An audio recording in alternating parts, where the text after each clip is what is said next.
Hello and welcome to Bangalore International Centre's very own podcast, BIC Talks.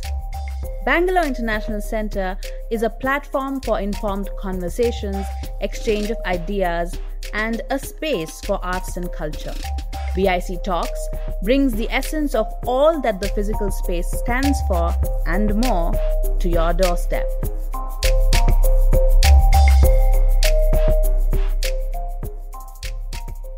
Hi, I'm Pavan Srinath and welcome to BIC Talks. Today I'm happy to share Manu Devadevan's magnificent talk about the life and work of M.M. Kalburgi. This talk was first aired on August 30th on BIC Streams on the anniversary of Kalburgi's untimely death. M.M. Kalburgi was a preeminent historian and scholar of Kannada, Karnataka, Basavanna, Veerashaivism and a lot more in modern India, with immense literary and popular contributions throughout the length of his life. Manu Devadevan makes a critical assessment of Kalburgi's career and scholarship and provides an excellent introduction to his work. Manu is a historian and an assistant professor at the Indian Institute of Technology at Mandi. He was the recipient of the Infosys Prize for Humanities in 2019. Dear listener, if you want to listen to more such talks live and be able to ask questions, head on over to bangaloreinternationalcentre.org and sign up for the email newsletter.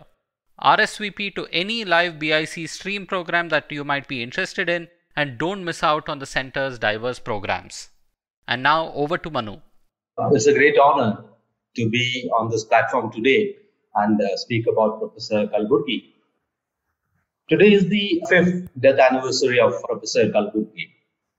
He was shot dead at his residence, Dharwad, in the early hours of 30th August 2015. That was also Sunday. The news of his death came as a matter of shock and disbelief for many of us. Kalburgi shot dead. This was the first response that most of us had. 5 years later, the investigation has not made much headway. The murderers continue to be at large. And 5 years later, Kalburgi's work is still largely unknown to the academic world outside of Karnataka. Even within Karnataka, all that we hear is that he was a prolific scholar, a genius, the author of more than 100 books, etc. So far as I can tell, his contribution to knowledge are yet to be taken up for serious appraisal. I have seen a handful of papers in English translation in the last 5 years, but I must say it is the most insignificant of his works that have appeared in English. That is really unfortunate. On his death, the media represented him as a rationalist, because the media, as well as the people, always want to label, Unless they place people in very familiar categories, they cannot make sense of anything. And an impression began to circulate that Kalburgi was a camp follower of Ingersoll, Abraham Kogur, Narendra Davulkar. That was hardly the case. He was a practicing Lingayat, a devout Lingayat, a Puritan Lingayat, I would say, so Puritan that he never accepted any aspect of the Lingayat faith that did not figure in the Vachanas of Basava and his 12th century contemporaries. This made him a radical of sorts. And for this reason, he was often at loggerheads with the Lingayat orthodoxy, because the orthodoxy was generally directed by established conventions and not necessarily by what is written in the Vachanas. On one occasion, the orthodoxy found one of his papers really blasphemous. He was summoned to the Muruga Mata in Dharwad, humiliated, forced to withdraw the paper. He declared that this day he had committed intellectual suicide. That's a very famous statement that he made. Kalburgi generally identified himself with progressive politics. He was deeply sympathetic towards Marxism. He was not a Marxist himself, but Marxists were among some of his best friends. And one of his cherished Marxist friends was shot dead only 6 months before Kalburgi was shot dead, Govind Pansare. And police investigation has shown that both of them were shot with the same pistol. Kalburgi Malleshappa Madivalappa Kalburgi, who was born on 28th November 1938. He was born in a small village called Gubbewada. Gubbewada is about 75 kilometers to the north of the town of Sindagi in the Bijapur district. It is on the Bhima River on the Karnataka-Maharashtra border. His mother, Guramma, came from this village. He spent his childhood in Yeragal, which is closer to Sindagi. It is about 6 or 7 miles to the east of Sindagi. His father belonged to this place. He came from a peasant family. It was a joint family. There were about 20 members in the family. His primary schooling happened, the first few years happened in Yeragal and then in Sindagi. He went to Bijapur for high school and undergraduate education. I don't think he had a great schooling or college education, although he was often the best in the class. But he had a wonderful teacher in his BA days in Vidya College in Bijapur. That was B.T. Shasanur. Being in Bijapur also helped him to establish contacts with the first modern scholar of Vachana literature, Phagu Halakatti. It was Halakatti and Shasanur who advised Kalburgi to go to Dharwad for his MA. Kalburgi went to Dharwad, where he took his MA from Karnataka University with a gold medal. He did his PhD in Kannada from the same university. His doctoral thesis was on Kannada literature in the age of Kaviraja Marga. It was published as a book in 1973. Kaviraja Marga Parisarada Kannada Sahitya is what it is called. Dharwad provided Kalburgi with a very different intellectual climate vis-a-vis Bijapur. This little city with wonderful weather throughout the year is, I don't know if the weather is still the same. I haven't been to Dharwad for ages now. But the city is situated at a point where the Western Ghats come to an end and the plains to the east begin. It had a history that went back to the times of the Kalyana Chalukyas, more than 800 years. When the British decided to move their capital from Calcutta in 1912, the names of 5 cities were proposed for the new seat of the Raj. Dharwad was apparently one of them. I'm not very sure about this. I haven't looked up the documents. I get this information from an article that the late Kannada critic Kirtinatha Kurtukoti had once written. As early as the last quarter of the 19th century, Dharwad had emerged as the nerve center, maybe the nerve center of intellectual life in Karnataka. Raha Deshpande had established the Karnataka Vidyavardhaka Sangha in the city. That was in 1890. The Sangha provided the platform for the earliest demands of the Ekikarana movement. That is a movement for unification of all Kannada-speaking areas into a single administrative province. Benegal Ramarao had made this demand in 1903. He was the first one to propose the idea in Karnataka. And S.S. Setlur made the demand once again in 1906. In 1907, Alur Venkatrao gave out a call for unification. He made this call in an article that he wrote in the Vidyavardhaka Sangha's mouthpiece, Vagbhushana. And he was on the forefront of the unification movement. The Vidyavardhaka Sangha had built a wonderful library. And a large number of people who lived in Dharwad and who went on to pursue careers in research and teaching began their research at this library. My own research began there. When I lived in Hubli from 1996 to 2001, the Vidyavardhaka Sangha library was the place where I went to access research material. Hubli is about 20 kilometers southeast of Dharwad. I would take a train from Hubli to Dharwad and travel for free, because I was a railway employee and had a free travel pass. When Kalburgi came to Dharwad in 1960, the city was home to some of the best intellectuals and writers in Karnataka. Not all of them living in Dharwad, but many of them had associations as well with Dharwad. The poet Dara Bendre lived there. And there were several other major writers, Channa Veera Kanavi, Girish Karnad, G.B. Joshi.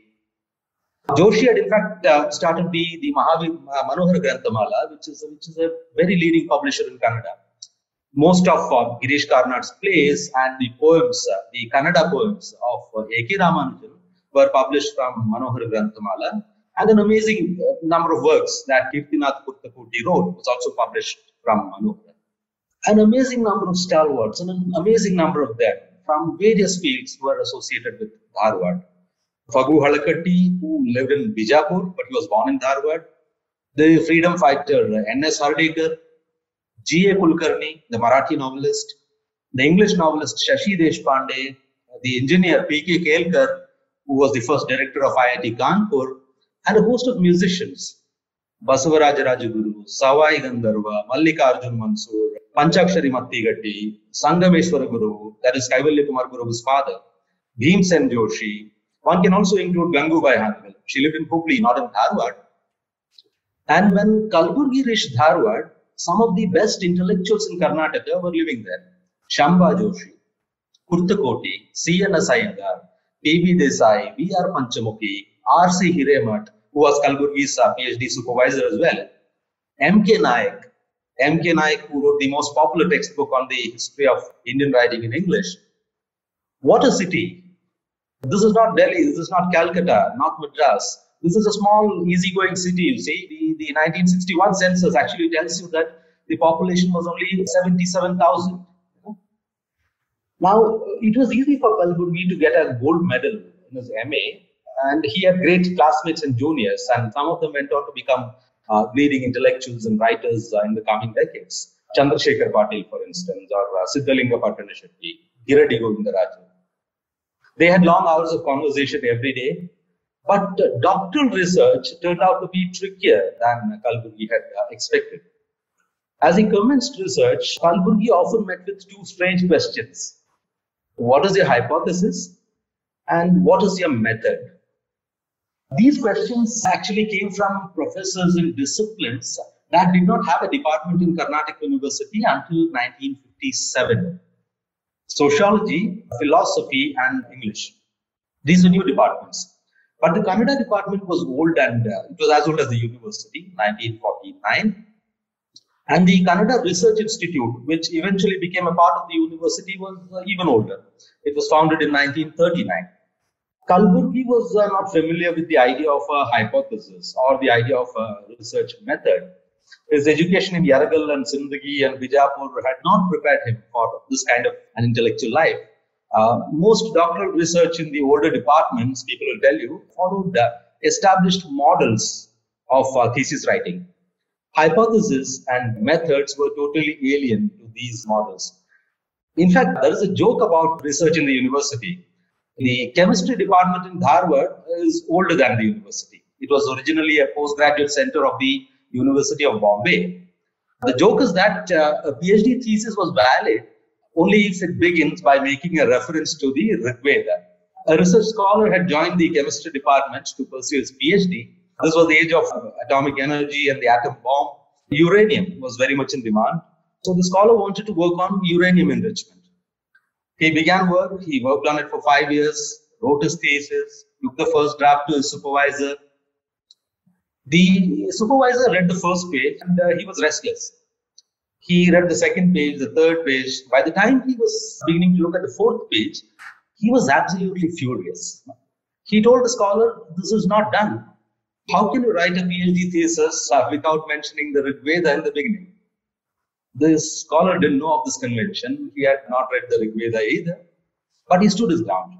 He said, "I read the Rig Veda not once or twice, but 3 times. But I did not find any reference in it to the uranium." The supervisor said, "That is impossible." The boy insisted, he kept on insisting, and the supervisor was eventually convinced that there is no uranium in the Rig Veda. So he asked the scholar to produce a new draft of the thesis in which he will state categorically the very first sentence that there is no reference to uranium in the Rig Veda. This is the kind of research that Kalburgi would have otherwise done. Thanks to those strange professors in English, sociology, philosophy, he wanted a hypothesis now. The idea of a hypothesis did not appeal to him very much. He wanted one, but he was willing to work without one. But the question of a research method had a tremendous impression on him. That's when he began to read more and more works in English to redress his English language deficit. He met G.S. Dikshit of the history department. Dikshit advised Kalburgi to have a good sense of history before studying pre-modern literature. He urged him to read Vincent Smith's Early History of India and Nilakanta Shastri's History of South India. Kalburgi read Shastri's book, but he couldn't read more more than the first 100 pages of Smith's book. He also met P.B. Desai, again from the history department, who gave him the manuscript of a history of Karnataka, which Desai had written jointly with Srinivasa Reddy and B.R. Gopal. The book was not published yet. Desai also told him to read a new book that had appeared in the meantime. This was E.H. Carr's What is History? Kalburgi read the book, and ever since he's been fond of citing a line from the book. He would tell his students, research is an unending dialogue between the past and the present. E.H. Carr had written that history is an unending dialogue. Kalburgi completed his MA in 1962. His MA was in 1962. That year, the School of Foreign Languages was established in Karnataka University. It became the Department of Foreign Languages in 1970 or 71, I guess, 70 perhaps. Sridhar Shrotri joined the school as lecturer in German in 1962. Kalburgi met him. Shrotri urged Kalburgi to expand his readings beyond Kannada literature and history. He told him to begin with Weber and Durkheim. Kalburgi read Weber, Elementary Forms of Religious Life. He found it thoroughly boring, and then he read The Protestant Ethic. He had a feeling that this book would change his life, largely because he was a Lingayat, and the Lingayat faith has often been compared to Protestant Christianity. He read the book and realized that what the book had to say was completely unconvincing. But he was impressed by the manner in which Weber had woven an account centering on this idea of calling, the famous Calvinist idea, It was as if a storm had broken in his mind. This is what he once told me. He realized that there was a method for him here. Identify key expressions, look for them in the sources, understand their distribution pattern geographically as well as chronologically. In the next few years, 1963, 64 to about 1970 or so, his conversations with the most intellectuals who were in Dharwad revolved around the possibility of developing the rather vague idea that he had into a clearly defined method. He could see that Shamba Joshi was obsessed with etymology and tracing the roots of words across languages, across geographies, across centuries. That was Shamba's method.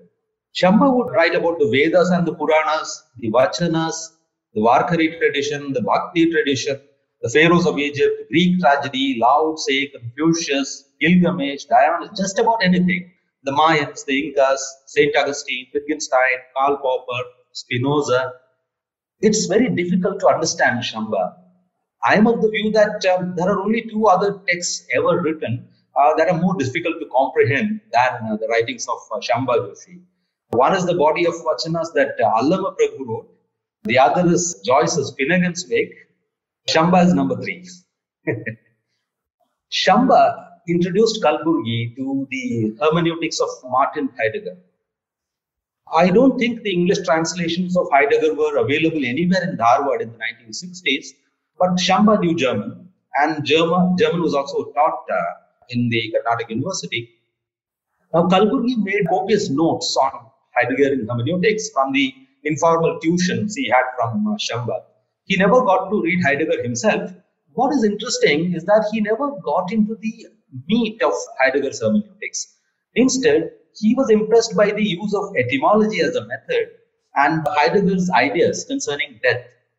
Primarily, the ideas on the relationship between time and death. Kalburgi could very easily connect it with the Indian word Kala. Kala means time, Kala also means death. And after this, death became for Kalburgi an abiding area of research interest. He wrote a number of papers on death, the Jaina notions of death, the Jaina practice of death, that is voluntary termination of life, ideas concerning death in the Vachanas, the representation of death in literary texts, such as the works of Pampa and Ranna and Brahmashiva, death on the battlefield, suicide by loyal servants when their masters die, it is called Velivali. All these came from his conversation with Shamba on Heidegger. In the second half of 1960s, he had a series of interactions with A.K. Ramanathan. From him, Kalburgi learned the basics of Russian formalism, particularly the theories of Roman Jakobson. Now, Jacobson had spoken of 6 different functions of language. The referential function, the aesthetic, the emotive, the conative, the metalingual, and the phatic function. Kalburgi's reflections on these made him draw the conclusion that the referential and aesthetic functions are not mutually exclusive. The referential function had to do with the context, the aesthetic function had to do with the message. These were not different from each other. Kalburgi did not take the other 4 functions seriously, as they were not very important for his own research. And when he spoke to me about this in 2005, he had actually already forgotten what the 4 other functions were. Kalburgi now had a method, a context-sensitive study of language with focus on historically significant words, their etymology, and the pattern of their occurrence in history, which is to say their geographical and chronological distribution. This is one of the most refined methods that one can think of. One only needs to read a handful of papers that Kalburgi wrote to understand how effective the method was. I would go to the extent of saying that Kalburgi and Shamba Joshi were the only researchers in Kannada in the last 100 years to have had a method, a research method, a well-defined, a clear research method. The rest of them are all either mere data collection or kite-flying kind of generalizations, you see. I had once asked Kalburgi what his method was. That was in one of our first conversations. I had only read 2 or 3 of his articles at the time, and my interest in research had just begun. I asked Kalburgi, what's your method? He said, I look for words. The words are innocent, but there is a clamor in that innocence. ಶಬ್ದಗಳು ಮುಗ್ಧವಾಗಿರ್ತಾವ, ಆದ್ರೆ ಆ ಮುಗ್ಧತೆ ಏನಲ್ಲ, ಅದ್ರ ಒಳಗನ ಒಂದು ಚೀರಾಟ ಇರ್ತೈತಿ. There is a clamor in the innocence of words. I listen to that clamor. That's my method. This is what he said. I'll now say a few words about his career and research interests. Kalburgi was appointed as lecturer in Kannada in Karnataka University, Dharwad, in 1962, as soon as he had completed his MA. He moved to Karnataka University in 1966 and taught there until 1998. In this period, about 32 years, he served as the head of the department on one occasion and also held the chair in honor of Basava, the Basava Pita. This was from 1980 to 1988. He started a diploma program in Basava studies from the Basava Pita. The Kannada department of the University of Karnataka University had a syllabus with subjects only related to study of literary texts.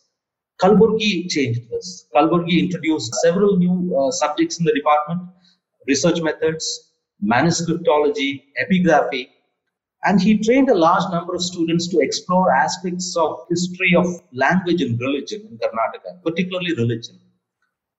I cannot really say that these students produced remarkable pieces of research, but it brought out new information about a number of traditions that nobody in the Kannada public sphere had heard of before the 1980s. The traditions of Kodekalu, the traditions of Tinkani, Shirahatti, Savalagi, many such traditions. He started a publication in which university students wrote papers, a quarterly called the Vidyarthi Bharati. He also started an annual conference on folk traditions. It began in 1973, and I think it still continues to be held every year. 1998 was the year when he was appointed as Vice Chancellor of Kannada University, Hampi. He was Vice Chancellor until 2001. He was the second VC of the university. He was great in financial management as well. In its initial years, the university had incurred a huge amount of debt. Kalburgi raised funds, cleared the loan, and put in place a remarkable infrastructure for the university. As VC, he strengthened the Prasaranga, which is the publication division of the university. He laid very strong foundations for the Prasaranga, and today the Kannada University Prasaranga is the most prolific and vibrant of all the university Prasarangas that you have in Karnataka.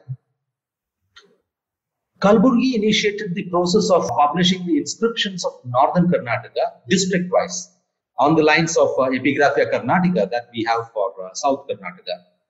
And he initiated the publication of Persian and Arabic inscriptions of the region, Kannada inscriptions from Maharashtra and Andhra, In the course of his career, he brought out critical editions of several literary works that were not known until then. He found the manuscripts, he acquired them for the university, he edited them critically. He compiled the Kaifiyaths of Karnataka and published a critical edition. He published popular editions as well, popular editions of Vachanas in multiple volumes and the hagiographic poems or ragales of Harihara. He also brought out the collected works of the writer Basavaraja Kattimani and the collected works of Kalakatti as well. Kalburgi wrote a very important textbook on textual criticism in Kannada that turned out to be very helpful for scholars who were involved in producing critical editions of older texts. And you had the Basava Samiti in Bangalore, and on behalf of the Basava Samiti, he published a volume of 2,500 vachanas and oversaw a massive project of translating this volume into as many languages as possible. All South Asian languages and a few others as well. French, Spanish, Chinese, Japanese. So we now have the vachanas in English, Tamil, Telugu, Hindi, Urdu, Marathi, Odia, Bengali. There are two more. Sanskrit and Punjabi. The translations are now being made into Assamese, Malayalam, Kashmiri, Bodo. The translation into Bodo, translation into Santhal, Sindhi, Nepali. This work is still going on. Kalburgi encouraged a number of Lingayat mathas to involve themselves in academic publication. The research output from the mathas was not very encouraging, but the mathas published a number of primary sources, such as Tattvapadas, Dangurapadas, Kaivalya literature, and a host of such works. The Veerashaiva Adhyayana Samsthe of the Tontadari Mutt in Gadag is perhaps the most prolific among them. And that's how we got to know of the works of someone like, say, Salapigi Channabasava, for instance, or Somekatti Channavira, Neeralakere Basavalinga, Veera Sangaya, Ainoli Bhakkapaya, Estura Deva. The Kannada University, Hampi Prasaranga also facilitated this process and published a large number of works that were not known until then. The works of Kodekallu Basava, the works of Rachappaji, and texts such as Chidananda Vaduta Charitra, Savalagi Shivalingeshwara Charite, and many more. Kalburgi's studies were directed to an understanding of the history of language, literature, and religious life in pre-colonial Karnataka. He was not trained as a historian. He was not familiar with historical methods. The method that he used, as we saw, was his own creation. Rarely did he engage with advances in theory. We must be thankful to him for not doing so. Otherwise, he would be talking like an average Delhi-based university professor, you see, telling us that it's all about power, it's discursive, one has to get into the discourse, it's all about hegemony. I'm trying to think through a certain number of complex issues that are always already configured in a certain manner, largely to figure out how the whole thing is constantly negotiated. This is your intellectual output most of the time. Kalburgi also did not engage with historical research of the last 4 decades, except, of course, the works of Richard Eaton, Sheldon Pollock, and David Lawrenson. That's another reason why his works are so rich, novel, fruitful. We don't find him talking about power, ideology, legitimation, integrative polity, feudalism, and so on, which historians have been waxing eloquent for almost half a century now. In his writings, we find an original mind at work, coming up with remarkable findings.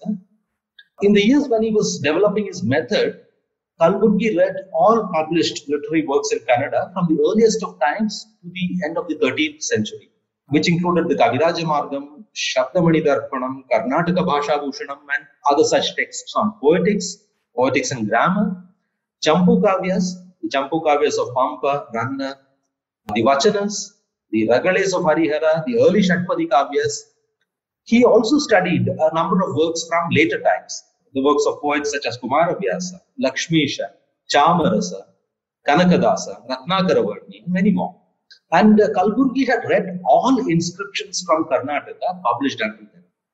In fact, he was perhaps the only person who could tell us how many Gosasa inscriptions there are in Karnataka, how many hero stones are found with inscriptions engraved on them, how many inscriptions that speak of the Velewali, for instance, which inscription mentions localities such as, say, Puligere Nadu or Sagara Nadu or Santalige for the first time.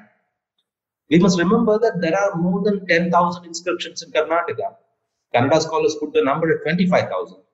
It was said of Kalburgi that while most serious researchers in Dharwad read one book after another, Kalburgi read one shelf of books after another. In the course of his career, Kalburgi discovered several works of literature that were unknown until then. Texts like the Kumara Ramana Sangatya or Nimba Samanta Charite, Siruvana Sangatyaгаlu, Siddhamanka Charite, Gunda Vasaveshwara Charite, many more, Immadi Chikka Bhupala Sangatya. He published critical editions of these texts. I have already told you about that. His essays were compiled together in Marga, a collection of essays in 8 volumes. One of them, Marga 4, brought him the Kendra Sahitya Akademi Award in 2006. He was also a recipient of a number of other awards. The Pampa Award of the Department of Kannada and Culture, the Nripatunga Award given by the Kannada Sahitya Parishad, Basava Puraskara of the Government of Karnataka, the Nadoja Award of Kannada University, and many more. Language was the organizing principle of his thought. Not language in the abstract, but specific languages that were historically situated. He believed that the structure of language determined the process of cognition and reflection.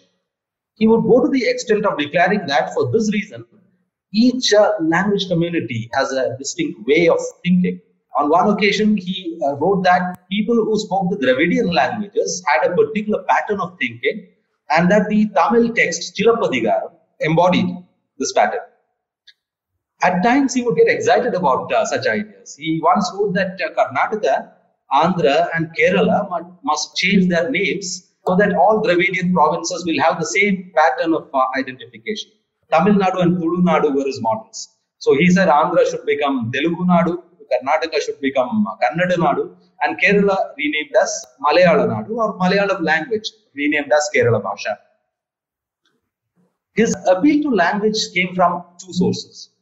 One, the Lingayat community to which he belonged. This community had recognized the Vachanas written in Kannada as their most sacred texts. The Lingayats had many Sanskrit texts which they revered, but the Vachanas in Kannada had a primacy over them.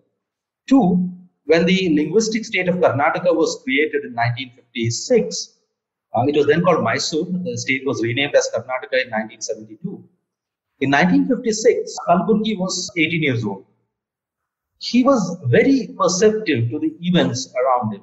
He knew that the Kannada-speaking areas to the east of Bijapur, Bidar, Gulbarga, Raichur, etc., were part of the territory of the Nizam. And there was much love lost between Kannada and Telugu enthusiasts over the districts of Ballari and Adoni. There was also a great measure of anxiety between the 2 groups over the Tungabhadra Dam project near Hospete. These were current realities, but these realities were being given a historical color as well, with Kannada intellectuals claiming that the Vijayanagara Empire was a Kannada empire, and Telugu intellectuals calling it a Telugu empire.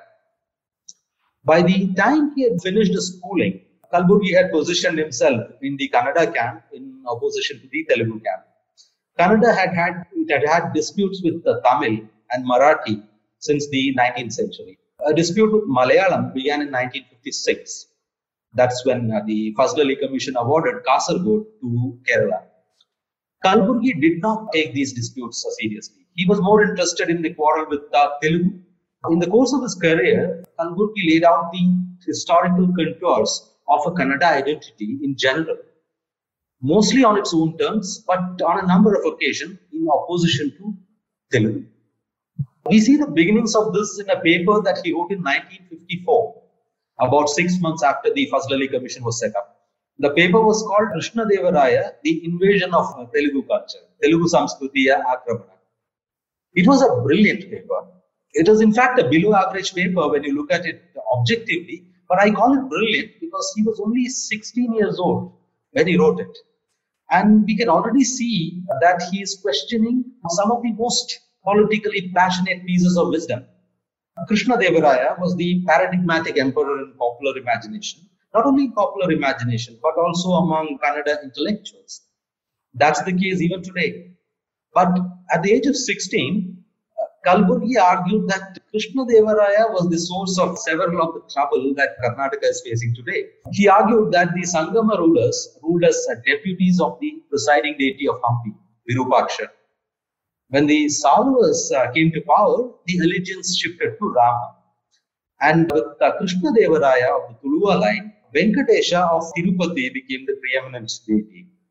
Krishnadevaraya patronized Telugu poets more than Kannada poets.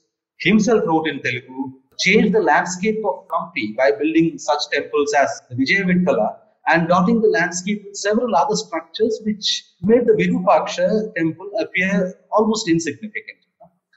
And these parts of Karnataka began to be flooded by Telugu speakers. Kalburgi concluded the paper with an observation. I have a translation with me here. Let me read it out for you.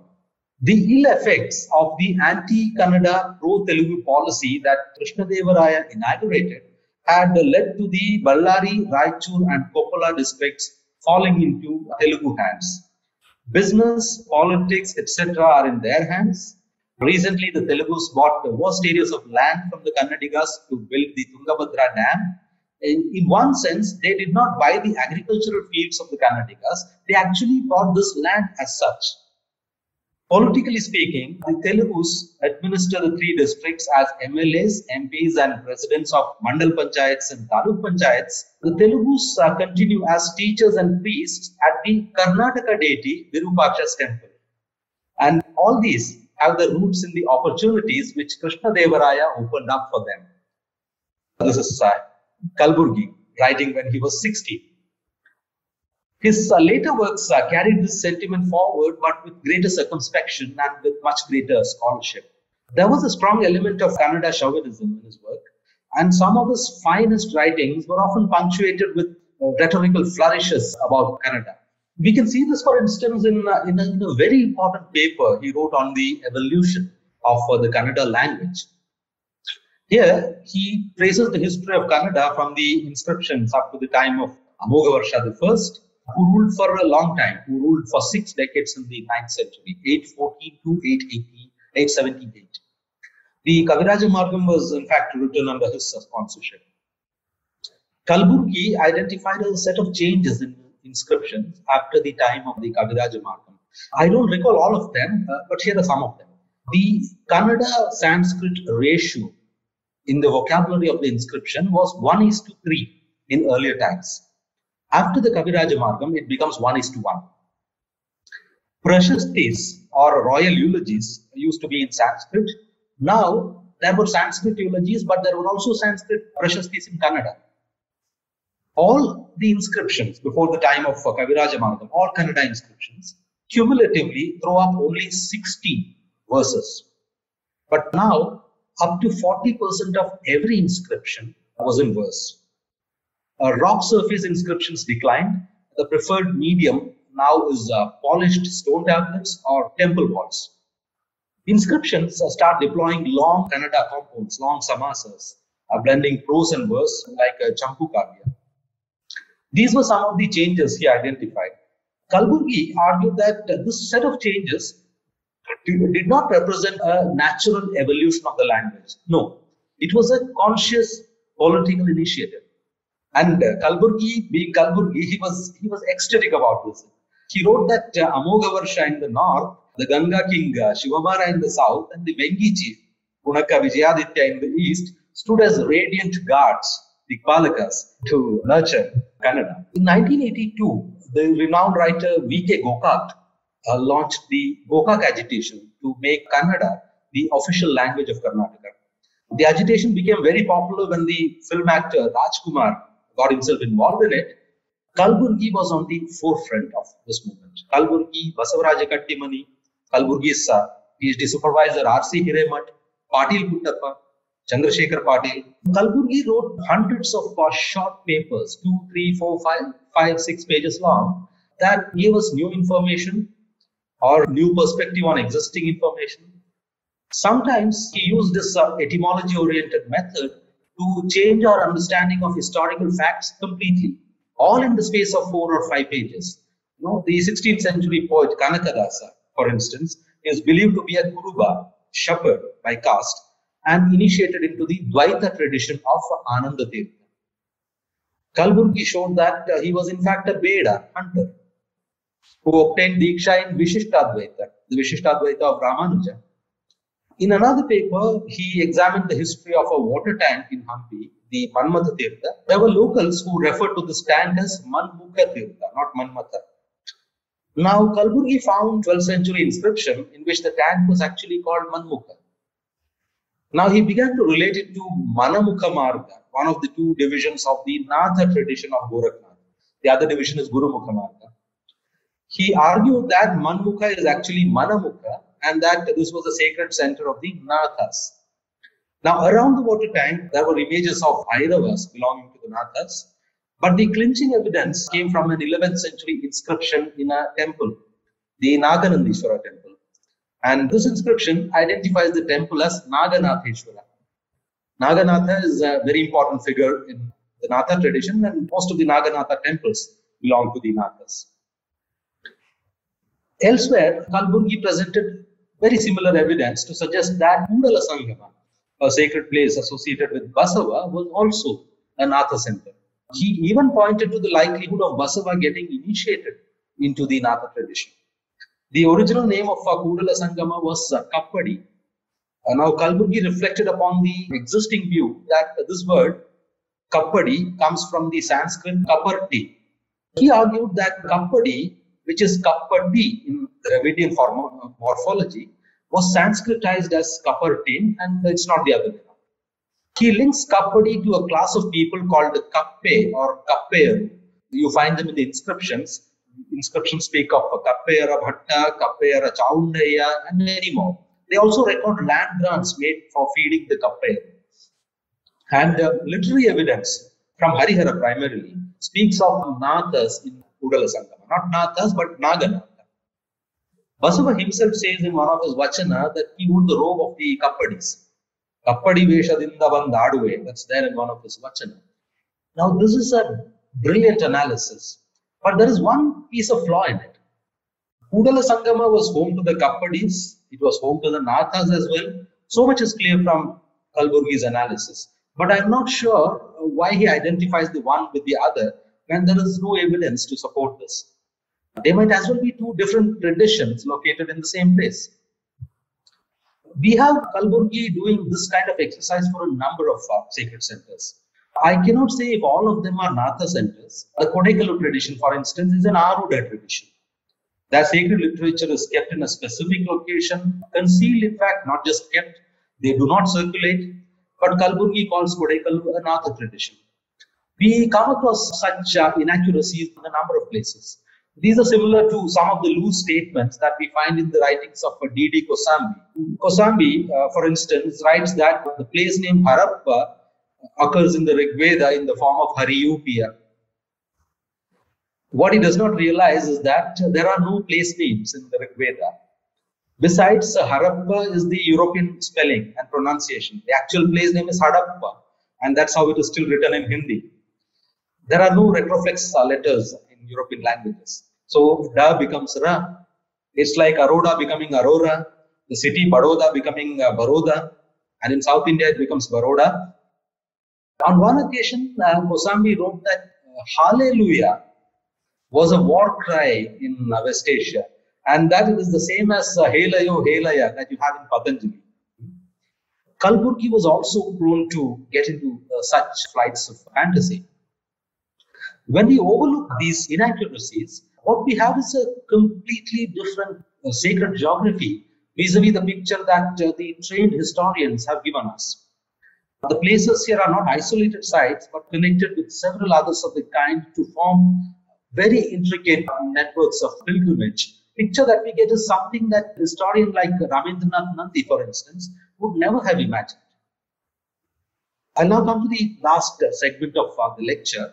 This is about a very specific theme he had developed, where Basava and Kudala Sangama, that is to say the Lingayat faith, and Kalburgi's anti-Telugu sentiments, they come together here.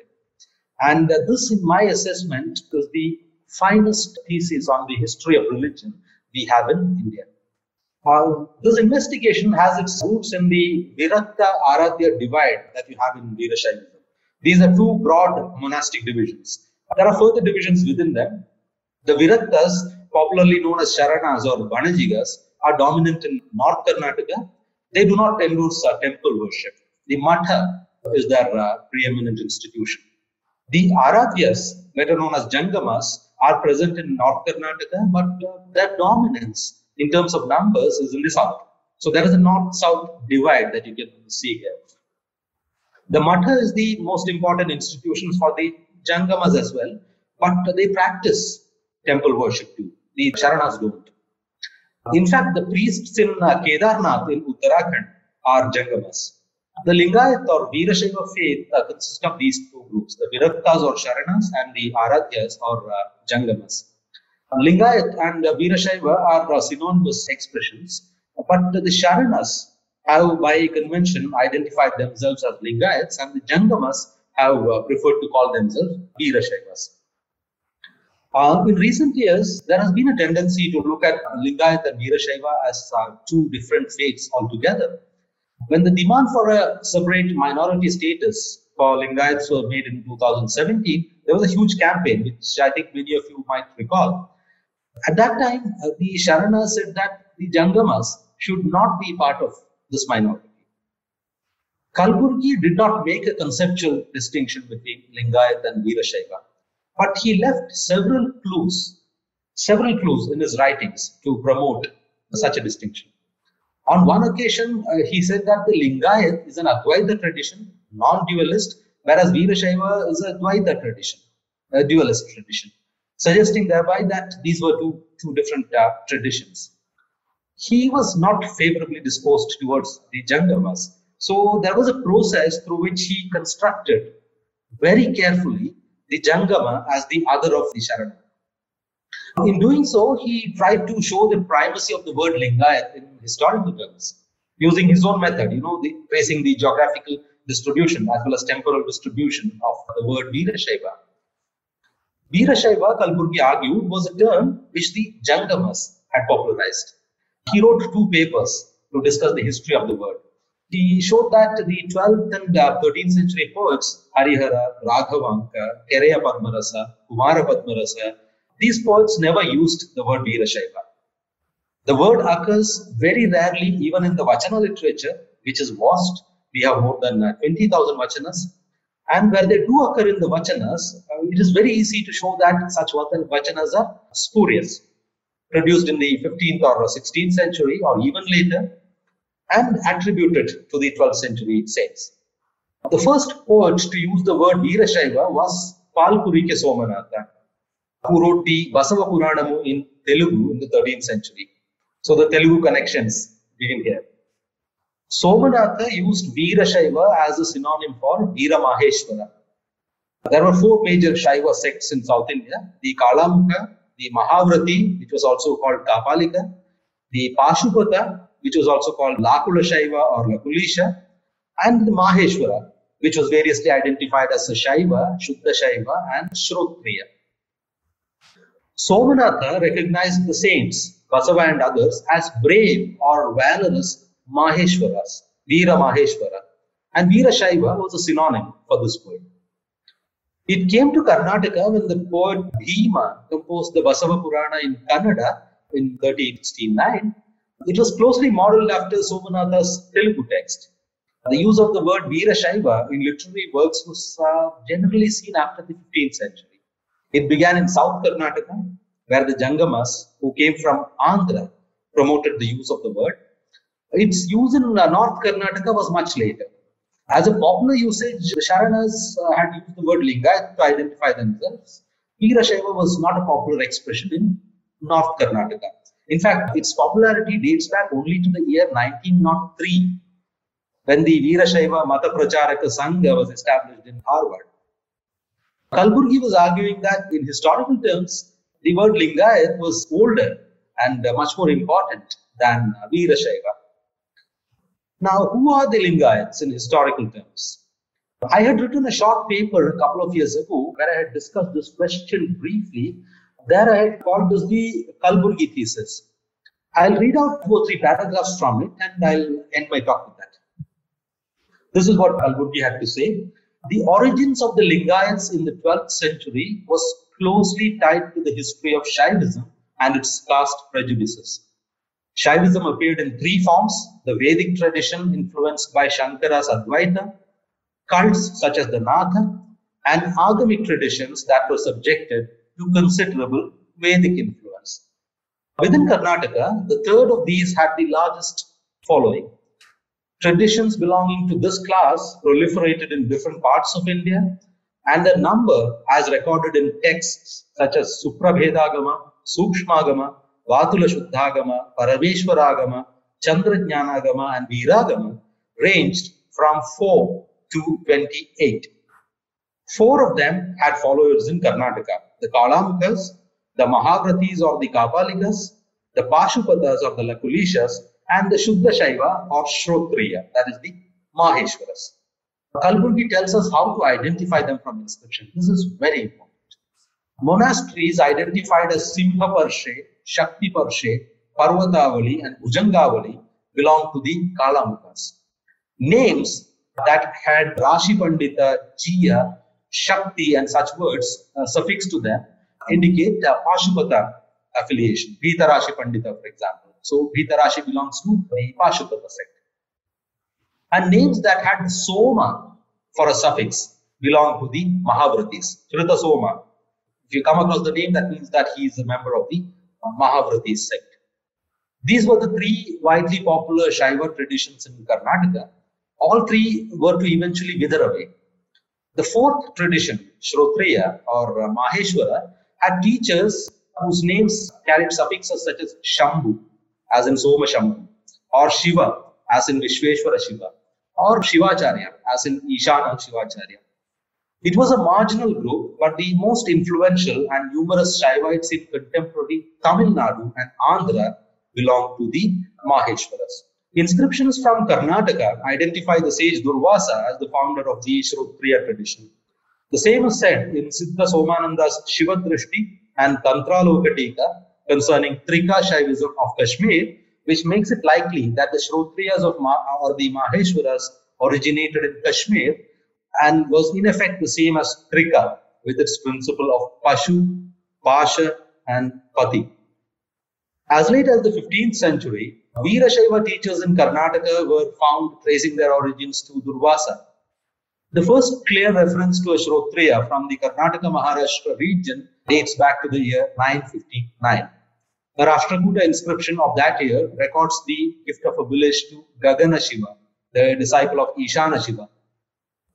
The Shrotriyas who moved into South India belonged to the Golaki Mata, established by Bhavashambhu near Tripuri in Madhya Pradesh on the land granted by the Kalachuri king Yuvaraja I.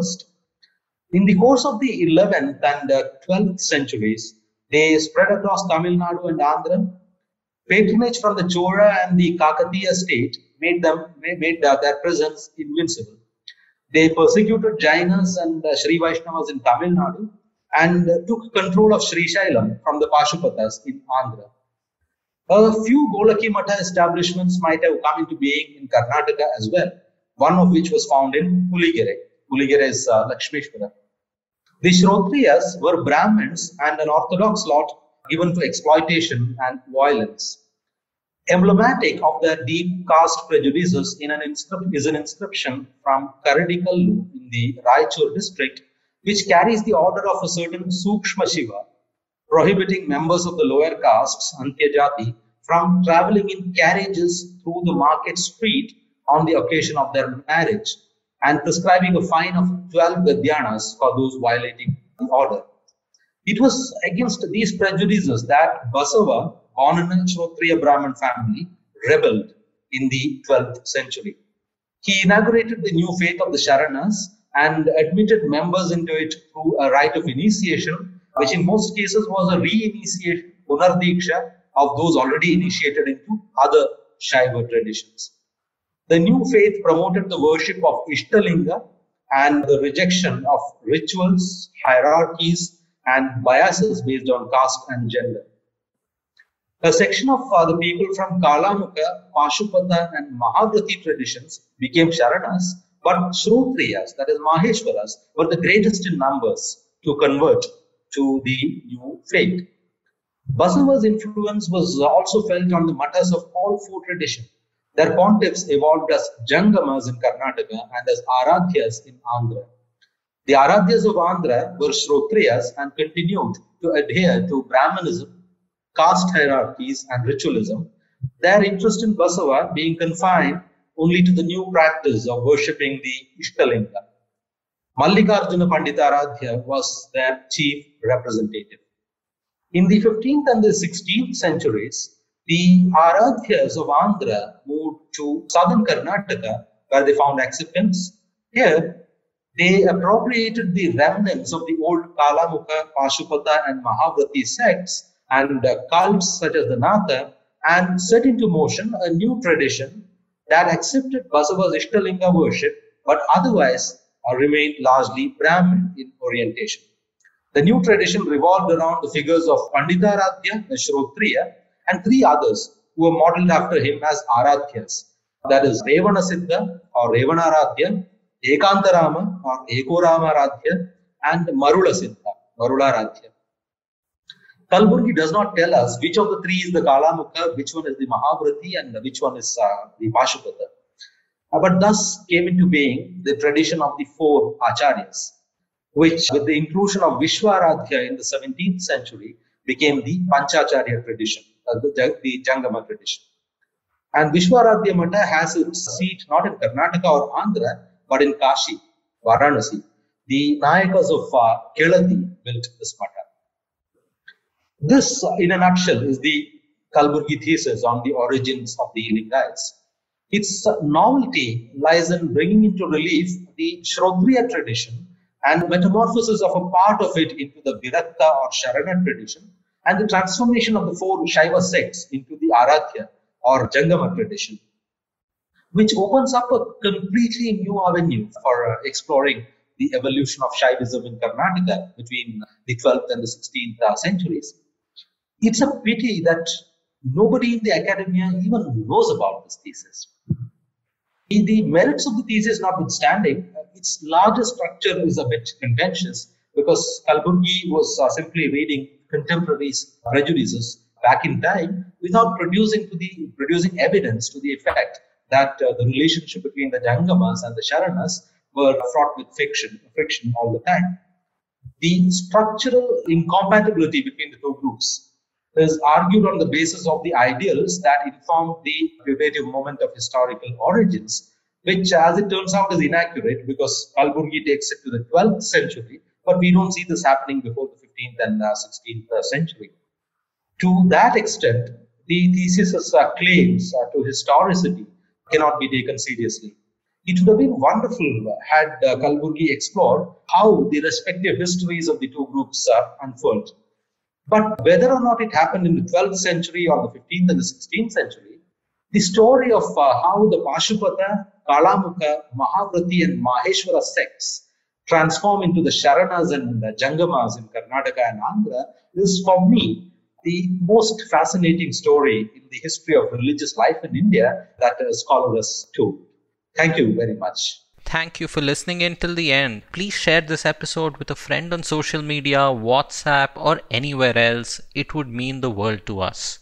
And in case you're listening via iTunes or Apple Podcasts, please leave us a rating and a review. Subscribe to BIC Talks on email or your favorite podcast app and don't miss out on future episodes. This episode of BIC Talks has Gaurav Krishna as our sound engineer with support from S. Sarvanaraj and Lekha Naidu. And the accompanying episode artwork was made by Chandni Venkataraman. Thank you for listening to this episode of BIC Talks. This podcast can be accessed on our website, bangaloreinternationalcentre.org, as well as on any of your favorite podcast platforms. Tune in for new episodes every week. And do subscribe to our YouTube channel and follow our Facebook, Twitter, and Instagram pages to stay informed on our latest updates.